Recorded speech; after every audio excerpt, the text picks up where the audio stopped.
पर, अब्लिस पर, मौत पर और कब्र पर उसका शादियाना बचाएं। आमीन। हालेलुया।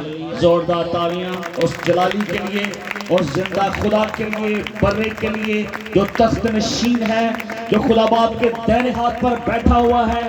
आमीन। वो आप और मुझसे वाकिफ है, आपके दुख और दर्द से वाकिफ है। आमीन।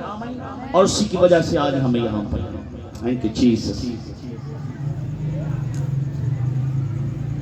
मेरे पास जो मजमून है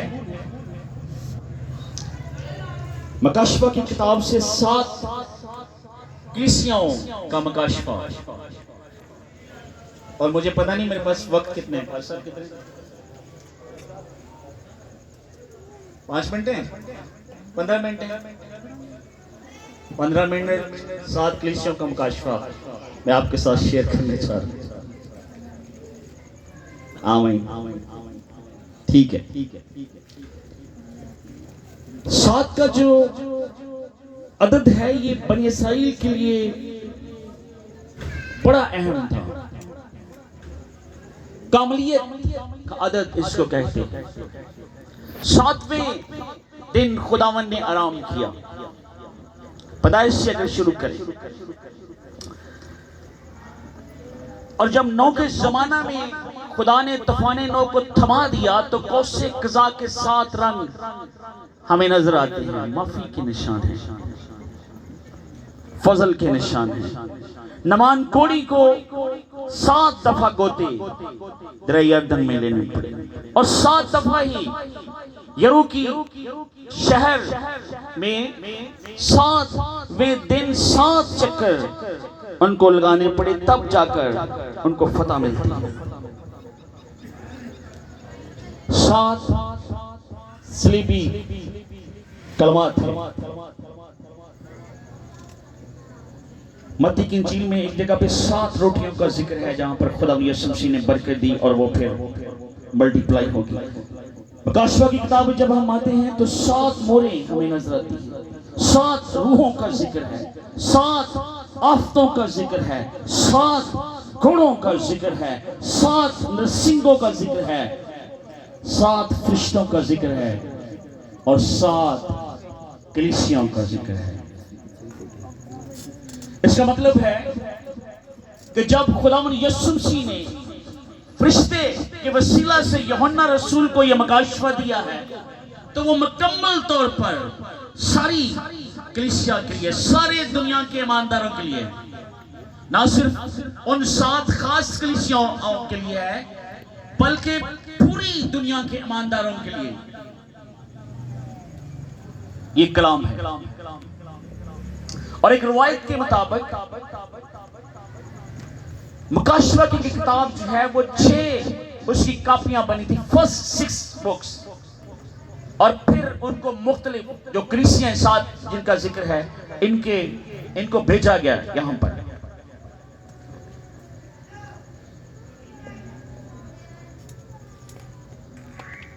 यूहन्ना रसूल पतमस के जजीरा में कैद है, और वो क्यों कैद है? क्योंकि कलाम की मनादी करना जो है वो जुर्म था। यूहन्ना रसूल खुदावंद यीशु मसीह की जिस्मानी मां मुकद्दस मरियम को 37 या इसके बाद शायद 45 के दरमियान ईस्वी में मुकद्दस मरियम को लेकर इफिसस शहर में जाता है, क्योंकि खुदावंद यीशु मसीह ने अपनी मां को मुकद्दस मरियम को यूहन्ना रसूल के हवाले कर दिया था, और फिर यूहन्ना शहर इफिसस की कलीसिया में खिदमत करता है, और वहीं पर खिदमत के दौरान अग्रिप्पा बादशाह और जो मुख्तलिफ बादशाह रोम के थे उस वक्त, और इंतहाई ज्यादा इज़ार सानी थी। उसी अज़ार सानी में जब मसीहों के ऊपर मुसीबतें थी, उसी अज़ार सानी में यूहन्ना रसूल को पतमस के जजीरा में कैद कर दिया गया। और ये जो पतमस का जजीरा है ये इस शहर से 99 किलोमीटर दूर है, और इस शहर आज भी तुर्की के अंदर मौजूद है। और इफिसस शहर जो है ये एक बंदरगाह है और अपने जमाने का मशहूर तरीन शहर था, आज भी है। और ये जो 7 कलीसियाएं हैं, ये जो जगहें हैं, आज भी ये जगह मौजूद हैं। इनके नाम चेंज हो गए हैं, लेकिन कुछ ऐसी कलीसियाएं हैं जो अभी तक अपने जो बिब्लिकल नाम है उनके नाम से जो है वो नाम रखती हैं। इफिसस की कलीसिया जो है सेल लुक उसका नया नाम है, लेकिन आप इंटरनेट से सर्च करें आपको इफिसस ही मिलेगा। यूहन्ना रसूल जो खुदावंद यीशु मसीह का शागिर्द है और बड़ा प्यारा शागिर्द है, उसको एक दफा मारा गया। टर्टुलियन अपनी किताब में लिखता है कि उसको उबलते हुए पानी में डाला गया, लेकिन वो मौजूदा तौर पर बच गया। और 95 की दहाई में 95 AD में खुदावन उससे मकाशवा की किताब लिखवाते हैं। और यूहन्ना जो है वो पतमस के जजीरा में कैद है और पत्थर तोड़ने की ड्यूटी है उसकी। उस दुख में और उस तकलीफ में खुदा ने जो दुनिया में होने वाला था, एक बड़ा मकाशवा और जो दुनिया में चीजें होने वाली थी, यूहन्ना के ऊपर जाहिर कर दी। हम शुक्रगुजार हैं यूहन्ना रसूल की खिदमत के लिए कि वो टूटा हुआ है, बुजुर्ग है, दुख में है, तकलीफ में है, सजा काट रहा है, और उसी दुख में खुदावन अपना मकाशवा यूहन्ना के ऊपर जाहिर कर रहा है। आइए जरा बाइबल मुकद्दस से चंद आयतन कसा को देखें, भले हमारे पास टाइम कम है। मकाशवा की किताब मेरे साथ मिलकर खोलें, उसका पहला चैप्टर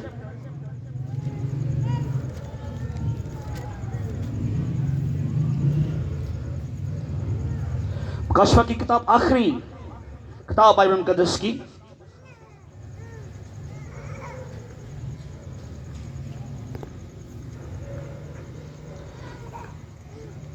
पहला चैप्टर उसकी 19 आयत से मैं चाह रहा हूं कि मैं आपके लिए पढ़ूं। मकाशवा पहला बाब, और अगर मैं 9 से पढ़ना चाहूं तो बहुत वाज़ेह चीजें हो जाएंगी। मकाशवा पहला बाब उसकी 9 आयत कसा। मैं यूहन्ना जो तुम्हारा भाई और यीशु की मुसीबत और बादशाही और सब्र में तुम्हारा शरीक हूं, खुदा के कलाम और यीशु की निस्बत गवाही देने के बायस उस टापू में था जो पतमस कहलाता है, कि खुदावंत के दिन रूह में आ गया और अपने पीछे नरसिंगे की सी एक बड़ी आवाज सुनी कि जो कुछ तू देखता है उस किताब में लिखकर 7 कलीसियाओं के पास भेज दे, यानी इफिसस और स्मुरना और परगमन और थियतैरा और सरदीस और फिलदिल्फिया और लौदीकिया में। मैंने उस आवाज देने वाले को देखने के लिए मुंह फेरा, जिसने मुझसे कहा, और फिर कर सोने के 7 चिरागदान देखे, और इन चिरागदानों के बीच में आदमजात सा एक शख्स देखा जो पांव तक जामा पहने और सोने का सीनाबंद सीने पर बांधे हुए था। उसका सर और बाल सफेद और ऊन बल्कि बर्फ की मानंद सफेद थे, और उसकी आंखें आग के शोला की मानंद थी। 7 सितारों का जिक्र है, पहले बाब में भी देखे थे, और 7 चिरागदानों का जिक्र है। और एक तरफ 7 सितारे हैं और एक तरफ 7 चिरागदान हैं। ये जो 7 सितारे हैं ये कलीसिया के रहनुमा हैं, इन 7 कलीसियाओं के पादरी हैं। कहें पादरी साहब, पादरी साहब कहें। ये पासवान हैं इन 7 कलीसियाओं के, जो सितारे हैं। दानियल के सीफे में लिखा है कि जिनकी कोशिश से बथेरे सादिक बन गए, वो आसमान पर सितारों की मानंद चमकेंगे। स्टार जो हैं वो कलीसियाओं के रहनुमा हैं, रहबर हैं, और जो चिरागदान हैं वो 7 कलीसियाएं हैं। और कलाम मुकद्दस के मुताबिक, मकाशवा की किताब के मुताबिक, पहला बाब और दूसरे बाब में जब हम इफिसस की कलीसिया के नाम भी पढ़ेंगे तो वहां पर लिखा हुआ है कि यीशु मसीह जो है, एक तरफ 7 सितारे हैं और एक तरफ 7 चिरागदान है, और यीशु मसीह बीच में सेंटर में खड़े हैं। आमीन, आमीन। कितने लोग मेरे साथ हैं? और उसका चेहरा जो है वो चमक रहा है, सफेद है, जलाली है। और कलीसिया के पास जो जलाल है वो उस जलाली की वजह से ही है। और यीशु मसीह जो है वो नूर है, और जमीन पर कलीसिया जो है वो नूर उस वक्त बनती है जब वो यीशु मसीह से नूर लेती है। असल नूर जो है वो यीशु मसीह है। और वैसे भी जमीन का जो नूर है, ये जो चांद सितारे हैं, कुर्सियों के खत के मुताबिक, पहले बाब के मुताबिक, सारी चीजें खुदावन ने अपने बेटे हमारे खुदावन यीशु मसीह के नाम से और उसके वसीला से और उसके लिए पैदा की। सब कहें आमीन।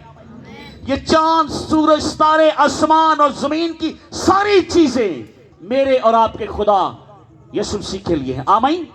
तो इस तरह समझे कि जिस तरह चांद की अपनी कोई रोशनी नहीं है, वह सूरज से रोशनी लेता है, इसी तरीके से हम यीशु मसीह से रोशनी लेते हैं और दुनिया में रहकर हम नूर बन सकते हैं। लेकिन अगर हम रोशनी में चले, नूर में चले तो तब, अदरवाइज नहीं, वरना मुश्किल है। यीशु मसीह सेंटर में खड़े हैं और 7 कलीसियाओं को पैगाम जो लिखवाया जा रहा है। इन 7 कलीसियाओं के पैगाम की जो एक कॉमन बात है, मैं थोड़े से वक्त में आपको बताता चला जाऊं कि 3 चीजें इनके अंदर हैं। सबसे पहली चीज इन 7 कलीसियाओं में कि अच्छा क्या है, तुम में खूबी क्या है, तुम अच्छा क्या करते हो। और फिर दूसरी बात कि अच्छा क्या नहीं है, क्या कमी है। और तीसरी बात, उस कमी को तुमने ठीक कैसे करना है। ये 3 जो वो मेन पॉइंट है। मैं चाहता हूं थोड़ा सा हम इफिसस की कलीसिया पर गौर करें इन चंद मिनटों में। अगर हम दूसरे बाब की पहली आयत से अगर मैं पढ़ूं आपके लिए, तो खुदावंद के कलाम लिखा है, इफिसस की कलीसिया के फरिश्ते को ये लिख कि जो अपने दाहिने हाथ में सितारे लिए हुए है और सोने के 7 चिरागदानों में फिरता है, वो ये फरमाता है कि मैं तेरे काम और तेरी मशक्कत और तेरा सब्र तो जानता हूं, और ये भी कि तू बदों को देख नहीं सकता, और जो अपने आप को रसूल कहते हैं और हैं नहीं, तूने उनको आजमा कर झूठा पाया, और तू सब्र करता है और मेरे नाम की खातिर मुसीबत उठाते उठाते थका नहीं है। मगर मुझको तुझसे ये, जिनके पास बाइबल है बोले, मगर मुझको तुझसे ये कि तूने पहली सी मोहब्बत है। बस ख्याल कर कि तू कहां से गिरा है और तौबा करके पहले की तरह काम कर, और अगर तू तौबा ना करेगा तो मैं तेरे पास आकर तेरे चिरागदान को उसकी जगह से हटा दूंगा। इफिसस शहर मौजूद है, लेकिन इफिसस के लोगों ने उस वक्त तौबा नहीं की और खुदा ने उनके चिरागदान को हटा दिया। इफिसस शहर अभी भी मौजूद है, लेकिन उस वक्त का जो शहर था वो तबाह हो गया, वो खत्म हो गया।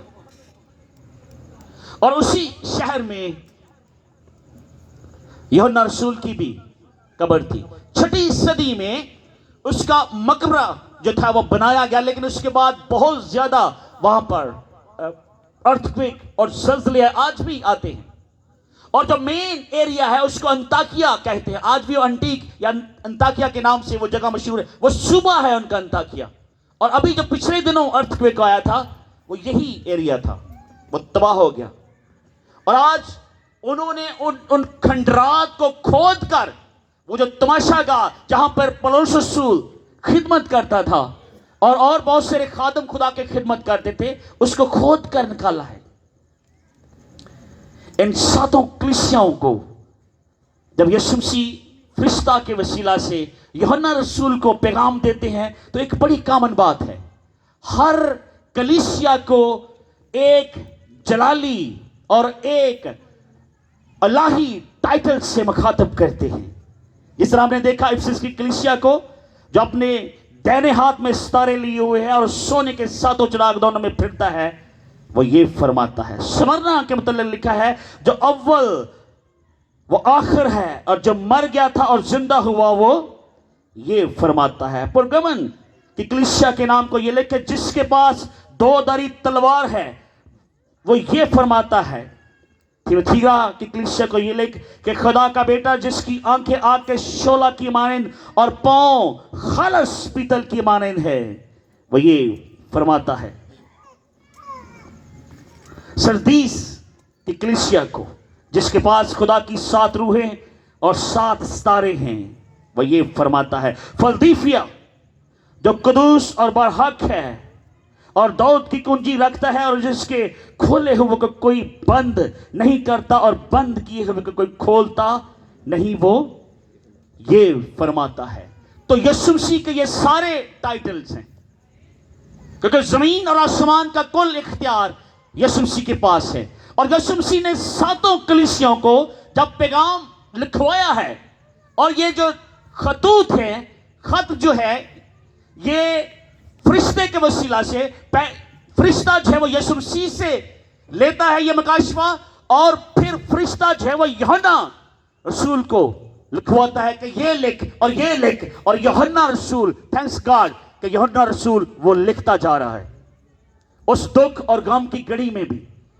और उसने अजीब और अल्लाही मकाशफे जो खुदा इस जमीन पर करने वाला है, वो सारी चीजें जो है वो बयान कर दी। अक्सर जो खुशबू है वो टूटने के बाद ही आती है। फूल कोई भी हो गुलाब का, जब तक वो उस पौधे से टूटा नहीं या तोड़ा नहीं जाता, उस वक्त वो फ्रेग्रेंस या इतर में तब्दील नहीं हो सकता। यूहन्ना उस वक्त दुख में है, तकलीफ में है, अजार सानी में है। और आज का जो दिन है, खास तौर पर अभी मजहब पे बहुत सारी बातें हुई, कैन ऑफ सेम सिचुएशन हम जो है वो आज फेस कर रहे हैं। और यही इससे भी कहीं अजार सानी उस वक्त थी। और जब जब कलीसिया के ऊपर दुख और मुसीबतें आई, उसी तरीके से कलीसिया जो है वो यीशु मसीह के जोर में और जलाल में बढ़ती चली गई। आमीन।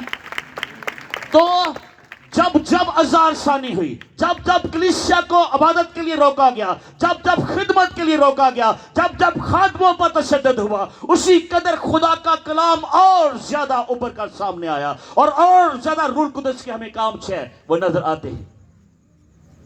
इफिसस की कलीसिया की चंद बातें मैं आपके साथ शेयर करूंगा।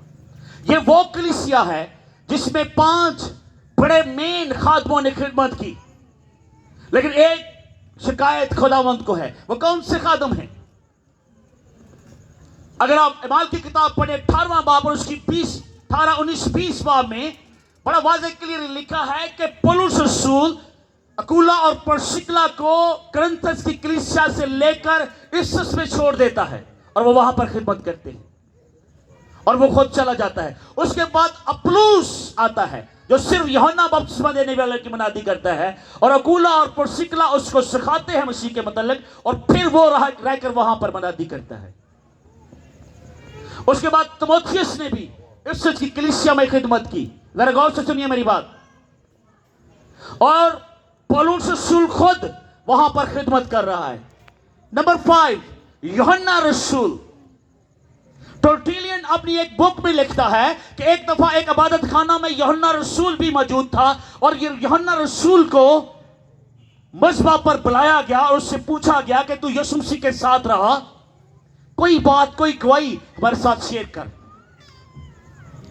वो एक ही आयत, एक ही बात शेयर करता है कि लव ईच अदर, एक दूसरे से मोहब्बत करो। अब इफिसस शहर की जो हालत है उस वक्त की, कि अमीर शहर है, बुत परस्ती आम है, बिजनेस वाला शहर है, अय्याशी का अड्डा है, बिजनेसमैन यहां वहां पर आते हैं। और उस वक्त के जमाने में सिर्फ जब बंदरगाहें थी वही मेन जगह होती थी और दुनिया के जहाज वहां पर खड़े होते थे और लोग सामान की खरीदो फरोख्त करते थे। अय्याशी थी, अरियानी थी, जना था, गना था, घबराही थी और इतमस देवी और मुख्तलिफ देवताओं की वहां पर प्रस्तश की जाती थी। इसके बावजूद भी इफिसस की कलीसिया काफी हद तक मजबूत थी और मौजूद थी उस वक्त। इस सूरत हाल में भी चर्च का कायम रहना यह बड़ी बात है। 5 मेन खादमों ने इस कलीसिया के अंदर जो वो खिदमत की है। कितने लोगों ने जी? 5। गुला परसुकला, तिमोथियस, अपुल्लोस, पौलुस रसूल और यूहन्ना रसूल। लेकिन कलीसिया में एक थोड़ी सी कमी है कि तूने पहली सी मोहब्बत छोड़ दी। ते लिखे अगर तू तौबा ना की थी तो मैं तेरे चिरागदान नो तेरी जगह तो चिरागदान यानी कलीसिया। और वार्न किसको किया जा रहा है? सितारे को, यानी रहबर और रहनुमा को। राज के रहबर भी उस ना दुख बर्दाश्त करना चाहते हैं, ना उस दुख में को देखना चाहते हैं, ना उस लेवल की मिनिस्ट्री है। सिर्फ सेल्फ ग्लोरिफिकेशन है। कभी यूहन्ना रसूल की खिदमत को देखें। 11वीं और 12वीं सदी के अंदर एक खुदा का खादम गुजरा है, उसका नाम फ्रांसिस असीसी था। बहुत अमीर आदमी था। उसने अपना सारा माल बेचकर खिदमत शुरू की और उसकी जो मेन मिनिस्ट्री थी वो गरीबों में खिदमत करता था। और तरीकाकार यह था उसका कि गरीबों वाले कपड़े पहनकर, उसकी आउटलुक बिल्कुल पुअर और गरीबों वाले कपड़े पहनकर वो गरीबों में जाता था और खिदमत करता था। आज हमारे जो मेन मुल्क है मिडल ईस्ट, जिसमें लबनान है, मिस्र है, शाम है, उर्दन है, फलस्तीन है, यहां पर कलीसिया ना होने के मुकाबल थी, खत्म हो चुकी थी ऑलमोस्ट। और 11वीं और 12वीं सदी में इस शख्स ने अपना हुलिया चेंज किया, अपनी डायरेक्शन चेंज की, अपनी अटेंशन चेंज की और जमीन का सारा माल जो है वो खुदा के जलाल के लिए इस्तेमाल करना शुरू किया। और दुनिया के बहुत सारे मालदार लोग फ्रांसिस असीसी के साथ मिल गए और बाद में उसने बहुत ज्यादा सेमिनरीज, स्कूल, बाइबल कॉलेज तमीर करवाए। और आज उन ममालिक में काफी हद तक मसीहत है। 12%, 15%, फलस्तीन में 30% जो है अभी भी मसीहत है और उस बंदे की खिदमत का फ्रूट है। और वो 11वीं और 12वीं सदी का पौलुस रसूल वो हीरो है। अगर आप में से किसी का कोई गुजर हो, पन्नू को कभी गया हो तो एक शख्स गुजरा, उसका नाम था डॉक्टर पैनल। वो इंग्लैंड से आया था, अपने वक्त का सेकंड बेस्ट आई सर्जन था वो। लेकिन उसने अपनी फियांसी को छोड़ा जिसका नाम लुदिया था और यहां पर आता है और खेती के में बन्नों में जाकर टरबाइन बांधता है और उनके जैसे लिबास में रहता है और वहां पर खिदमत करता है। अगर आप बन्नू जाए उनको बोले कि मुझे डॉक्टर पैनल के हॉस्पिटल जाना है, और पॉसिबल है कि वो शख्स जिसके रक्शे में आप बैठे हो आपसे किराया ना ले, इतनी इज्जत है उसकी वहां पर, क्योंकि उस शख्स ने खिदमत की है खुदा की। और फ्रांसिस असीसी जो है वो हीरो है। और आज जो सितारे हैं वो अपनी जाहिरी आउटलुक को बदलना नहीं चाहते यीशु के जलाल के लिए। और बहुत सारे लोग ये समझते हैं कि शायद पेंट कोट जो है वो पादरियां का लिबास है, ऐसे ही है। मैं आपको बिल्कुल भी डिस्कस नहीं करना चाह रहा, लेकिन इस गलत फलस्तीन में कौन सा लिबास था? यीशु मसीह और उसके शिगिर्द कौन सा लिबास पहनते थे? आप जिस इलाका में जाएं वैसा लिबास पहने, जिन लोगों में जाएं वैसे कपड़े पहने। और मैं देखता हूं सोशल मीडिया पे टाई भी लगाई हुई है, boot polish, this and that, और उसके बाद पता लगा जी मैं पटना में खिदमत करके आए। उन गरीबों के पास जिनके पास रोटी नहीं, हाथ गंदे हैं और वो रोटी खा रहे हैं, वो आपके लिबास को देखेंगे, आपकी बातों को सुनेंगे, कैसे खिदमत करें। फ्रांसिस असीसी को देखें। और कलीसिया के लिए पैगाम ये है कि तूने पहली सी मोहब्बत, इसका मतलब ये क्या है कि जब तूने यीशु मसीह को आखिरी में बात करा, मुझे पता वक्त बड़ा महदूद है, कि जब तूने यीशु मसीह को कबूल किया, तूने निजात को रिसीव किया, जब तुम्हें पता चला कि इस जिंदगी के खत्म होने के बाद भी एक उम्मीद है और वो उम्मीद सच्ची है, और सच्ची इसलिए है कि उस उम्मीद का मुनादी करने वाला, उस उम्मीद का जो बानी है वो खुद जिंदा है और वो खुद सच्चा है। आमीन। और उसका नाम यीशु मसीह है। और लोगों के पास जब ये उम्मीद आई कि ये दुनिया छोटी सी है और जिंदगी थोड़ी सी है, और इसके बाद असी हमेशा की जिंदगी जीवांगे, और वो जो फर्स्ट सेंचुरी थी, उस वक्त के लोग इस दुनिया से मोहब्बत नहीं करते थे, बल्कि कलाम इमाल की किताब में कि लोग अपना माल असबाब बेच बेच कर शिगिर्दों के कदमों में रखते। उन्होंने मुकाशफा पता लग गया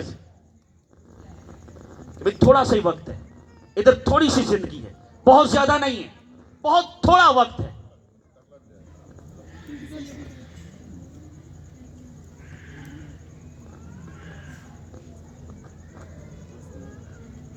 आज लोग हट गए अपने टारगेट से, और खुदा आज भी मुझसे और आपसे भी ये कलाम करता है कि तूने पहली सी मोहब्बत है, तूने पहली सी मोहब्बत है। मुझे पता है मुझे पैगाम मिला। एक सेकंड के लिए ये सोचे कि आज भी अगर कोई मुझसे मेरे बेटे के मतलब सवाल करता है या कोई बात करता है, तो मेरा दिल करता है मैं इसके साथ बैठूं, मैं इसकी बात सुनूं, और मैं ज्यादा बातें करना चाहता हूं, मैं ज्यादा सुनना चाहता हूं। जरा सोचे कि जो आसमानी बाप है, जो उसकी जुदाई है, मैं अपने बेटे की जुदाई बर्दाश्त नहीं करता। और मुझे पता है हमारे प्यारे भाई जो हकीम साहब हैं, वो एक गम और दुख से लड़ रहे थे और आखिरकार वो चले गए। मुझे नहीं पता मैंने 2 महीने हूं या 4 महीने हूं, आई डोंट नो, लेकिन मेरी एक दुआ है खुदावन से कि मुनादी करते करते कहीं चले जाए। अगर एक जिस्मानी बाप होते हुए एक बेटे की जुदाई बर्दाश्त नहीं करता, और आज ये गवाही है कि वो शख्स इस दुनिया से चला गया और वो एक बड़े दुख से लड़ता रहा, और उसके मतलब सोचे जिसने अपना इकलौता बेटा मेरे और आपके गुनाहों के लिए दे दिया, वो कितनी मोहब्बत जो है वो आपसे और मुझसे तो करता है। वो कहता है तूने पहली सी मोहब्बत है उन जी कर जिसने शुरू की थी, और समझ के कर, जान के कर। और खुदा क्यों मोहब्बत रखवाई करता है? क्योंकि उससे पहले उसने इंतहा कर दिया मोहब्बत की। आमीन। आंखें बंद करते हैं, दुआ करते हैं। Thank you Jesus. आए खुदा और उसके इलाही मंसूबों के लिए और उसके फजल और